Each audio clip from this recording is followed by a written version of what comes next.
যোৱা লোকসভা নিৰ্বাচনৰ পিছত অসমত এনেকুৱা 22টা ঘটনা ঘটিছে আৰু আজি এইটো 23 নম্বৰ আৰু এই গোটেই ঘটনাটোবিলাকৰ লগত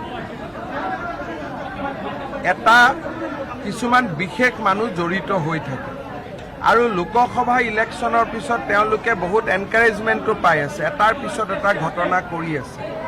আমি টাফ একশ্যন ল'ম। এতিয়া মই ডিজিপিক পঠাইছোঁ ঢিঙলৈকে। Will take toughest possible action. Piyush হাজৰিকাকো মই যাব দিছোঁ আৰু মই সদায় কৈ থাকোঁ যে আমাৰ অসমত নামনি আৰু মধ্য অসম বৰাক ভেলী আদিৰ দৰে জাগাত আমাৰ খিলঞ্জীয়া মানুহ লোকেল মানুহবিলাক বহুত ভয় আৰু সন্ত্ৰাসৰ পৰিৱেশত থাকে। অসমৰ মানুহে যিমান এই কথাবোৰ বুজিব সিমানে আমাৰ কাৰণে ভাল। বাকীটো আইনত যি ব্যৱস্থা ল'ব লাগেতো মই ল'মেই, কিন্তু আমি যিমানেই চেনচিটিভ হওঁ যে এই জাগাবিলাকত কেনেকৈ আমাৰ মানুহবিলাক থাকে, কিমান কষ্টত থাকে, আমি যিমানেই চেনচিটিভ হ'ম সিমানেই আমাৰ মানুহবিলাকে সুৰক্ষা পাব। তিনিজন ল'ৰা কোন নাম, এজনকতো এৰেষ্ট কৰা হৈছে, বাকী দুজনৰ নামো আপোনালোকে পাই যাব। মটৰচাইকেল এখনত উঠি আহি আছিলে। কিন্তু ঢিঙত এইটো ঘটনা এইটো ফাৰ্ষ্ট নহয়, স্প্ৰে গেং হৈছে আৰু হৈয়ে থাকে।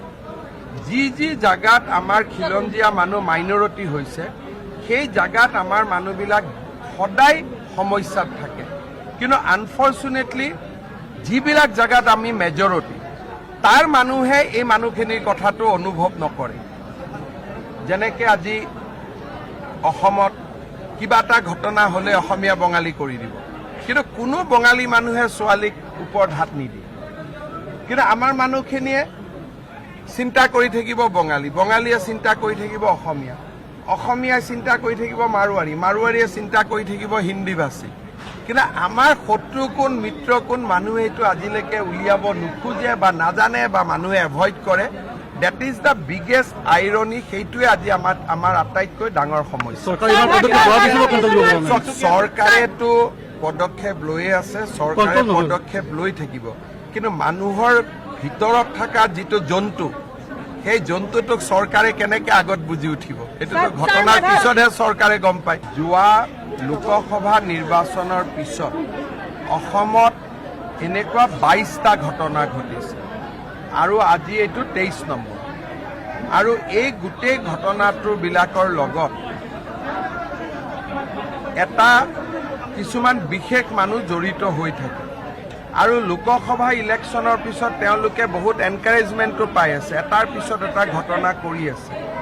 আমি টাফ একশ্যন ল'ম। এতিয়া মই ডিজিপিক পঠাইছোঁ ঢিঙলৈকে। Will take toughest possible action. Piyush হাজৰিকাকো মই যাব দিছোঁ আৰু মই সদায় কৈ থাকোঁ যে আমাৰ অসমত নামনি আৰু মধ্য অসম বৰাক ভেলী আদিৰ দৰে জাগাত আমাৰ খিলঞ্জীয়া মানুহ লোকেল মানুহবিলাক বহুত ভয় আৰু সন্ত্ৰাসৰ পৰিৱেশত থাকে। অসমৰ মানুহে যিমান এই কথাবোৰ বুজিব সিমানে আমাৰ কাৰণে ভাল।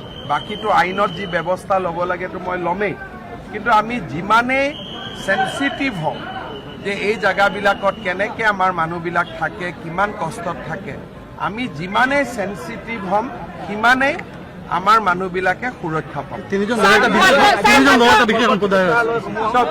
তিনিজন ল'ৰা কোন নাম, এজনকতো এৰেষ্ট কৰা হৈছে, বাকী দুজনৰ নামো আপোনালোকে পাই যাব। মটৰচাইকেল এখনত উঠি আহি আছিলে। কিন্তু ঢিঙত এইটো ঘটনা এইটো ফাৰ্ষ্ট নহয়, স্প্ৰে গেং হৈছে আৰু হৈয়ে থাকে। যি জাগাত আমাৰ খিলঞ্জীয়া মানুহ মাইনৰিটি হৈছে সেই জাগাত আমাৰ মানুহবিলাক সদায় সমস্যাত থাকে। কিন্তু আনফৰ্চুনেটলি যিবিলাক জাগাত আমি মেজৰিটি তাৰ মানুহে এই মানুহখিনিৰ কথাটো অনুভৱ নকৰে। যেনেকৈ আজি অসমত কিবা এটা ঘটনা হ'লে অসমীয়া বঙালী কৰি দিব, কিন্তু কোনো বঙালী মানুহে ছোৱালীক ওপৰত হাত নিদিয়ে। কিন্তু আমাৰ মানুহখিনিয়ে চিন্তা কৰি থাকিব বঙালী, বঙালীয়ে চিন্তা কৰি থাকিব অসমীয়া, অসমীয়াই চিন্তা কৰি থাকিব মাৰোৱাৰী, মাৰোৱাৰীয়ে চিন্তা কৰি থাকিব হিন্দীভাষী। কিন্তু আমাৰ শত্ৰু কোন মিত্ৰ কোন মানুহে এইটো আজিলৈকে উলিয়াব নোখোজে বা নাজানে বা মানুহে এভইড কৰে। That is the biggest irony. সেইটোৱে আজি আমাৰ আটাইতকৈ ডাঙৰ সমস্যা। চৰকাৰেতো পদক্ষেপ লৈয়ে আছে, চৰকাৰে পদক্ষেপ লৈ থাকিব, কিন্তু মানুহৰ ভিতৰত থকা যিটো জন্তু, সেই জন্তুটোক চৰকাৰে কেনেকে আগত বুজি উঠিব, এইটোতো ঘটনাৰ পিছতহে চৰকাৰে গম পায়।